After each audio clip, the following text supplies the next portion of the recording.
Hero ஜூயின்னு ஹேசனோட மறுபிறவின்னு நினைக்கிறான். ரொம்ப நேரம் யோசிச்சவன் அதை ஜூயின் கிட்டே சொல்றான். ஆனா ஜூயின் பயந்துடுறா. பயத்துல பெப்பர் ஸ்ப்ரே எடுத்து அடிச்சிடுறா.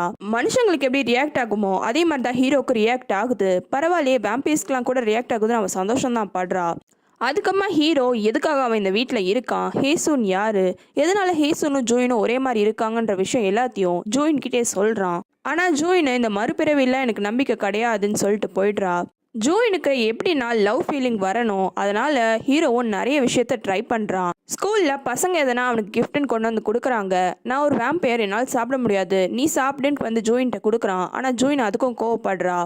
பார்க்கிட்டையும் லீக்கிட்டையும் ஐடியா கேட்குறான். அப்போ லீயும் பார்க்கும் சேர்ந்து டெய்லியும் வாசலில் எதனா ஃப்ளவர் பொக்கே வை, அது கூட பார்த்து அவர் ரொம்ப சந்தோஷப்படுவான்னு ஐடியா தராங்க. அதனால ஹீரோவும் டெய்லியும் ஒரு பொக்கேவும் ஒரு நோட்டும் வைக்கிறான். ஜூயினும் டெய்லியும் எடுத்து படிச்சுட்டே இருக்கா. ஒரு பாயிண்ட்டுக்கு மேலே போலீஸ்க்கு கால் பண்ண போறா. ஹீரோ பயந்துடுறான். அதுக்கு ஜூயின் இப்படி யாருன்னே பேர் தெரியாமல் லெட்டர் கொண்டு வந்து வைக்கிறாங்க. அப்போ அவங்க என்ன ஸ்டாக்கிங் பண்ணுறாங்கன்னு அர்த்தம். நான் போலீஸ்க்கு ரிப்போர்ட் பண்ண போறேன்னு சொல்றா. இந்த பிளானும் ஹீரோக்கு ஃபெயில் ஆயிடுச்சு. ஃபைனலாக ஜூயின் கூட ஒரு டேட் போகலான்னு முடிவு பண்ணுறான். உங்கள் தந்த பிளான் படி சும்மாவே ஒரு மூவி டிக்கெட் இருக்கு, என் கூட படம் பார்க்க வரியான்னு கேட்குறான். ஜூயின் கொஞ்சம் ஹெசிடேட் பண்ணுறா. காரணம் ஸ்கூல் ஃபுல்லாகவே இவங்க 2 பேரும் லவ் பண்ணுறாங்கன்னு ஒரு ரூமர் பரவிட்டு இருக்கு. அதுக்கப்புறமா ஹீரோ அப்படி இப்படின்னு சொல்லி ஜூயினையும் படத்துக்கு வர ஒத்துக்க வச்சிடுறான். ஆனால் ஜூயினுக்கு நைட்டு ஃபுல்லாக தூக்கவே வரமாட்டேங்குது. ஹீரோக்கு ட்ரெஸ் பண்ணுறதுக்கு லீ, பார்க்கமா, ரோஸ் 3 பேர் ஐடியா தராங்க. அதுக்கேற்ற மாதிரி ஹீரோ ரொம்ப அழகாக ட்ரெஸ் பண்ணிட்டு வந்துடுறான். அது ஒரு லவ் ஸ்டோரி படம். ஆனால் படம் ஆரம்பிச்ச 5 செகண்ட்லேயே ஜூயின் செம்மையாக தூங்க ஆரம்பிச்சிடுறா. அதுவும் கொரட்டை விட்டு தூங்க ஆரம்பிச்சோன்னு அங்கே இருக்கவங்க எல்லாருமே ஹீரோவை ரொம்ப கேவலமாக பார்க்குறாங்க. ஹேசூன் மாதிரியே இருக்க இந்த பொண்ணோட பேர் இப்போ ஹேவோன்னு. ஹேவோனும் டோஷிக்கும் பழைய பார்ட்னர்ஸு. அதனால டோஷிக்கு ஹேவோனை கூட்டிகிட்டு வந்து வீட்டில் விட்டுடுறான். அப்போ வழி ஃபுல்லாகவே ஹேவோன்னு ஹீரோவோட அந்த மேன்ஷனை பற்றி தான் விசாரிக்கிறா. டோஷிக்கும் நீ அந்த மேன்ஷனை பற்றி கேள்விப்பட்டிருக்கியான்னு கேட்குறான். ஆமாம், ஏன்னு தெரியல, அந்த மேன்ஷனுக்காக தான் நான் இப்போ திரும்பியும் கொரியாக்கே வந்திருக்கேன்னு சொல்கிறா. கேட்மேனும் ஹீரோவை மீட் பண்ணி நீ பண்ணுற எஃபெக்ட்லாம் பத்தவே பத்தாது, சீக்கிரமாக பண்ணு, அப்போ தான் ஜூயினுக்கு அந்த லவ் ஃபீலிங் வரும்னு திட்டுறான். ஜூயினுக்கு அந்த ஸ்கூலில் கான்ட்ராக்ட் முடிகிற டைம் வந்துருச்சு. அவள் போய் பிரின்ஸிபலை மீட் பண்ணி கேட்குறா. ஆனால் அந்த பிரின்ஸிபல் அதுக்கு அன்றைக்கி அந்த ஃபயர் ஆக்சிடென்ட் வந்தப்போ நான் பேசாமல் ஹீரோவை டிஸ்மிஸ் பண்ணி போயிட்டுருப்பேன், ஆனால் நீ தேவையில்லாமல் உள்ளே புகுந்து வேறு மாதிரி பண்ணி விட்டுட்ட, அதனால என்னால் உன்னோட கான்ட்ராக்ட்லாம் ரினியூ பண்ண முடியாதுன்னு சொல்லிடுறான். இப்போது ஜூயினுக்கு வேலையும் போயிடுச்சு. ஜூயினுக்கு வேலை போன விஷயத்தை பற்றி ஸ்கூல் ஃபுல்லாகவே பேசிக்கிறாங்க. அப்படி பேசுறது மூலமா ஹீரோவுக்கு தெரிய வருது. ஹீரோவும் போயிட்டு ஜூயின் கிட்ட சாரி கேட்குறான். ஆனால் ஜூயின் நான் கொஞ்ச நேரம் தனியாக இருக்கணும்ட்டு கிளம்பிடுறா. ஸ்கூலில் எல்லா பொருளையும் எடுத்துகிட்டு கிளம்புனவ டைரெக்டாக டோஷிக் அன்னைக்கு கூட்டிகிட்டு போன அந்த ஹோட்டலுக்கு தான் போகிறா. இதை வெளியிலேருந்தே டோஷிக் கவனிக்கிறான். ஒருவேளை சாப்பாடு நல்லா இருக்குன்னு சாப்பிட வந்திருக்கா போல இருக்குன்னு இவனும் ஆசையாக மீட் பண்ணுறதுக்கு வரான். அப்போ தான் கவனிச்சா ஜூயின் ரொம்ப ஃபீலிங்ஸில் இருக்கான்றது புரியுது. சரி, ஜூயின் தனியாகவே டைம் ஸ்பெண்ட் பண்ணிட்டோன்னு நினைக்கிறான். ஆனால் அப்போவும் ஜூயினுக்கு ஹெல்ப் பண்ணணும்னு நினைக்கிறான். அதனால் அந்த ஸ்பாட்லேயே ஏதோ லக்கி ட்ரா மாதிரி கிரியேட் பண்ணிடுறான். ஜூயினும் இது தெரியாமல் எடுத்து பார்க்குறா. அதில் எடுத்து பார்த்தா காசே கொடுக்க தேவையில்லை, மொத்த காசும் ஹோட்டல்லே கட்டிடும்னு இருக்கு. இதனால் அவளோட லக்கை நினச்சி அவள் சந்தோஷப்பட்டு வீட்டுக்கு போகிறா. ரொம்பவே குடிச்சிடுறா. அதனால கொஞ்சம் தள்ளாடிட்டே தான் வீட்டுக்கு போகிறா. அப்போ வழி ஃபுல்லாகவே இந்த டோஷிக் தான் கூட கம்பெனி கொடுக்குறான் பின்னாடியே. வீட்டுக்கிட்ட வரும்போது தான் ஜூயினு கீழே விழுந்துடுறா. அப்போ தான் டோஷிக் ஹெல்ப் பண்ண வரான். அப்போ தான் ஜூயினுக்கு தெரியுது ஜூயின் வரும்போதே இன்னும் கொஞ்சம் நிறைய ட்ரிங்க்ஸ் வாங்கிட்டு வந்திருக்கா. வீட்டில் போய் உட்காந்து அது எல்லாத்தையுமே குடிக்க ஆரம்பிக்கிறா. இதை கவனிச்ச ஹீரோவும் என்ன பிரச்சனை உனக்கு, என்னாச்சு, ஏன் இப்பெல்லாம் பண்ணிட்டு இருக்கேன்னு கேட்குறான். அப்போதான் பேசும்போது ஹீரோக்கு தெரிய வருது ஜூயின் இது வரைக்கும் லைஃப்பில் லவ்வே பண்ணது கிடையாது. ஏன் பண்ணது இல்லைன்னு கேட்குறான். எங்கள் அப்பா வேலை தேடி அங்கே இங்கேன்னு போயிட்டாரு. எங்கள் அம்மா மட்டும்தான் எனக்கு இருந்தாங்க. எங்கள் அம்மாவுக்கு உடம்பு சரியில்லாமல் போயிட்டு எப்பவுமே ஹாஸ்பிட்டலில் தான் இருப்பாங்க. அவங்களுக்கு ஹாஸ்பிட்டல் பில் கட்டுறதுக்கே நான் வேலைக்கு போய் ஆகணும். இப்படி எனக்கு டைம் ஃபுல்லாகவே கரெக்டாக இருந்தது. லவ் பண்ணுறது, டேட்டிங் போகிறது எல்லாமே எனக்கு காசு தேவையில்லாமல் வேஸ்ட் ஆகுதான் நான் நினச்சேன். அதனால தான் இது வரைக்கும் நான் லவ்வே பண்ணதில்லைன்னு ரொம்ப ஃபீல் பண்ணுறா. ஹீரோவும் ஜூயினை சமாதானப்படுத்துகிறான். ஜூயினும் தூங்க போயிடுறா. அடுத்த நாள் காலையில் ஹீரோ சீக்கிரமாக ஏந்துடுறான். ஜூயின் எழுந்தே வரல. என்னாச்சு இவளுக்குன்னு போய் செக் பண்ணா. அப்போ தான் அவனுக்கு தெரிய வருது ஜூயினுக்கு உடம்பு சரியில்லை. உடனே அவனோட கார்டனில் அவளுக்காக மருந்து தயாரிக்க ஸ்டார்ட் பண்ணுறான். அப்போ டோஷிக் வந்து அவளுக்கு நேற்றுக்கு நைட்டே கொஞ்சம் கோல்டுன்னு நான் நினைக்கிறேன், கண்டிப்பாக இப்போ ஃபீவர் வந்திருக்கும், இந்த டானிக்கை கொடுங்கன்னு கொடுக்குறான். அதை பார்த்த ஹீரோக்கு ஷாக் ஆகிடுது. நான் இப்போ தான் ரெடி பண்ணலான்னு நினச்சேன், இது எல்லாத்தையுமே பேக்கெட்லேயே விற்க ஆரம்பிச்சிட்டாங்களா, ஓகே நான் அவகிட்ட கொடுத்துக்கிறேன்னு சொல்லிடுறான். ஆனால் ஜோயின் கிட்ட நானே என் கையால் இந்த விஷயத்த செஞ்சேன்ட்டு கொடுக்குறான். அவளும் வாங்கி குடிச்சிடுறா. அவளை பார்த்துக்கிறதுக்காக ஹீரோக்கும் தேங்க்ஸ் பண்ணுறா. அப்போ கரெக்டாக டோஷிக்கும் கால் பண்ணுறான். அதுக்கப்புறமா டோஷிக்கை போயிட்டு மீட் பண்ணுறா.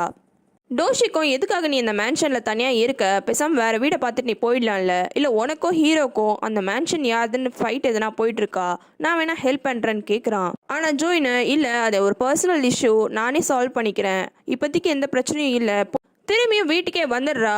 அப்போதான் வீடே அமைதியாக இருக்கு. ஹீரோவும் வீட்டில் இல்லைன்றத கவனிக்கிறா. சரி, ஹீரோட ரூமை ஒரே ஒரு வாட்டி தான் நம்ம போய் பார்த்துருக்கோம், இது வரைக்கும் நம்ம கீழே போனதே இல்லையேன்ட்டு ஹீரோவோட ரூமுக்கு போகிறா. ஹீரோ ஒரு வாட்டி ஹேசூனை வரைஞ்சிருப்பான், அதனால ஹேசூனோட டிராயிங் அந்த டேபிள் மேலேயே இருக்கு. ஹேசூனோட டிராயிங் எடுத்து பார்த்துட்டு இருக்கா. அப்போ அந்த இடத்துக்கு ஹீரோ வந்துடுறான். என்ன இங்கே ரூமுக்கு வந்திருக்கேன்னு கேட்குறான். அப்புறம் தான் இவன் கையில் இருக்க டிராயிங்கை கவனிக்கிறான். அதை எடுத்து திரும்பி கபோர்ட்குள்ளேயே வச்சிடுறான். ஜோயினும் அவளுக்கு இருக்கிற டவுட்லாம் கேட்குறா. இந்த பொண்ணு பேர் தான் ஹேசூனா, இவ்வளோ தான் நீ லவ் பண்ணியா, அன்னைக்கு கூட இந்த பொண்ணோட மறுபிறவி நானுன்னு சொன்னியேன்னு கேட்குறா. கொஞ்ச நேரம் ஹீரோவை யோசிக்கிறான். யோசிச்சவன், இல்லை கண்டிப்பாக நீ ஒன்றும் ஹேசூனே கிடையாது, நான் அன்றைக்கி உன் ரத்தத்தில் ஹேசூனோட ஃபீலிங் வந்ததுன்னு சொன்னதுலாம் உண்மைதான், ஆனால் உன்னோட ரத்தம் எவ்வளோ மோசமான ரத்தம் தெரியுமா, ரொம்ப பாய்சனஸ்ஸு, எந்த வேம்பேரும் பக்கத்தில் கூட வராதுன்னு கிண்டல் பண்ணிடுறான்.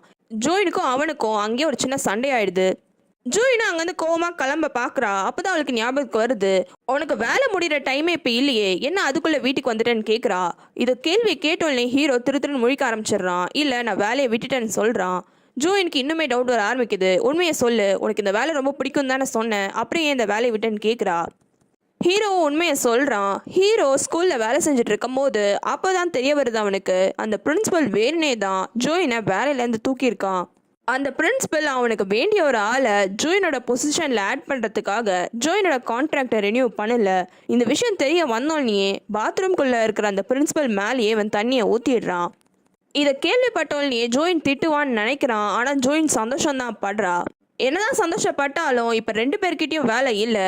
இந்த வீட்டுக்கு டேக்ஸ் ஒழுங்காக கட்டலைன்னா கண்டிப்பாக இந்த வீட்டை எடுத்துகிட்டு போயிடுவாங்க. இப்போ என்ன பண்ணுறதுன்னு இவங்க 2 பேருக்கும் புரியல. அதுக்கப்புறம் ஜோயின் திரும்பியும் வேலைக்காக மற்ற ஸ்கூல்லலாம் போய் ட்ரை பண்ணுறா. ஆனால் என்னதான் ட்ரை பண்ணாலும் எந்த ஸ்கூல்லையுமே செலக்ட் ஆக மாட்டேங்கிறா. அதுக்கப்புறமா போய் டோஷிக்கை மீட் பண்ணுறா. அப்போ டோஷிக்கு, நீ அவ்வளோ பெரிய மேன்ஷனில் இருக்கல்ல, தனியாக தானே இருக்கீங்க, பேசாமல் அதை ஒரு கெஸ்ட் ஹவுஸாக மாற்றிடு, அப்போ நிறைய பேர் வருவாங்க, உனக்கு அது ஒரு எக்ஸ்ட்ரா இன்கமாகவும் வரும்னு ஐடியா தரான். இந்த ஐடியாவுக்கு நான் வீட்டில் போய் பதில் சொல்கிறேன்னு ஜோயினும் வந்துடுறா. வந்தவன் இந்த விஷயத்தை பற்றி ஹீரோ கிட்ட பேசுகிறா. இந்த ஐடியாவுக்கு ஹீரோ ஒத்துக்க மாட்டிக்கிறான். அந்த காலத்தில் ஒயாசிஸ்ன்னு ஒரு பெரிய ஹாட்ஸ்பாட்டாக இந்த இடத்த கிரியேட் பண்ணன்னு நீங்கள் தானே சொன்னீங்க, நம்மளும் அதே மாதிரி ஒரு கெஸ்ட் ஹவுஸை ரெடி பண்ணுவோம், நிறைய பேர் வருவாங்க, அதில் ஹேசனும் வந்தாலும் வர்றதுக்கு சான்ஸ் இருக்குல்லன்னு சொல்கிறா. இந்த ஒரு ரீசனுக்காக ஹீரோவும் ஒத்துக்கிறான். டோஷிக்கும் கால் பண்ணி என்னாச்சு யோசிச்சியான்னு கேட்குறான். ஜோயினும் இந்த பிளான்க்கு ஓகேன்னு சொல்லிடுறா. இதை கேட்டு டோஷிக்கும் ரொம்ப சந்தோஷப்படுறான்.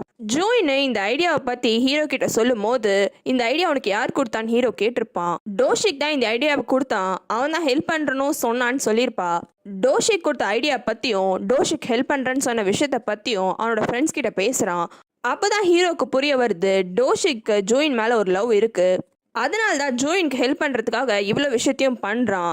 நீ அவங்க 2 பேரையும் லவ் பண்ண வைக்கிற மாதிரி சுச்சுவேஷன்ஸை கிரியேட் பண்ணால் மட்டும் போதும், வேறு எந்த வேலையும் நீ பார்க்க தேவையில்லைன்னு அட்வைஸ் பண்ணுறாங்க.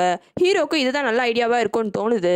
இருந்தாலும் அவனுக்கு டோஷிக் மேலே ஒரு டவுட் இருக்குது. அதனால அவனோட ஃப்ரெண்ட்ஸை டோஷிக் மேலே ஒரு கண்ணு வைக்க சொல்கிறாங்க. அவங்களும் போயிட்டு டோஷிக் என்னெல்லாம் பண்ணுறான்னு டே ஃபுல்லாக வேவ் பார்க்குறாங்க.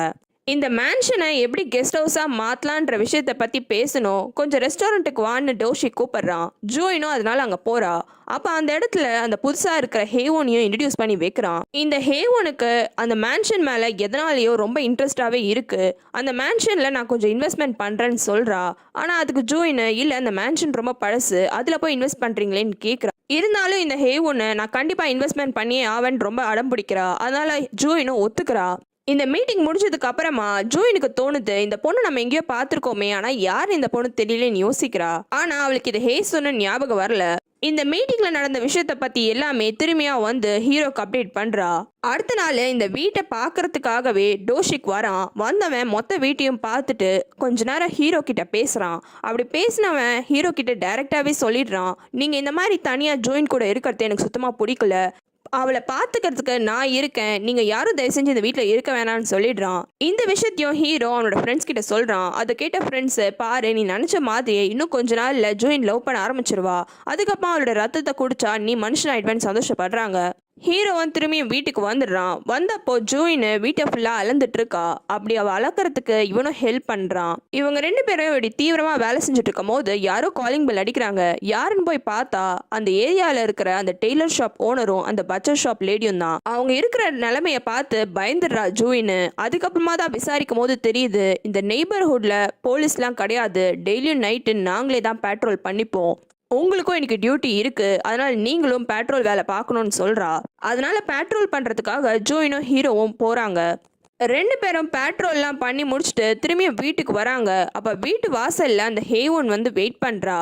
ஹேவனை பார்த்த உடனேயே ஹேசோன்னுட்டு ஹீரோ நினச்சிக்கிறான். உடனே ஓடி போய் ஹேவனை கட்டி பிடிச்சி, நான் உன்னை எவ்வளோ மிஸ் பண்ணுறேன்னு உனக்கு தெரியுமா ஹேசோன் அப்படின்ட்டு சொல்கிறான். ஆனால் இந்த ஹேவனுக்கு ஒன்றுமே புரியல, அப்படியே பார்த்துட்டே இருக்கா. மறக்காம ரெட் லோட்டஸ் தமிழ் சேனலுக்கு சப்ஸ்கிரைப் பண்றேங்க. உங்களுக்கு வேற சீரிஸ் பார்க்கணும்னா கமெண்ட்ல சொல்லுங்க.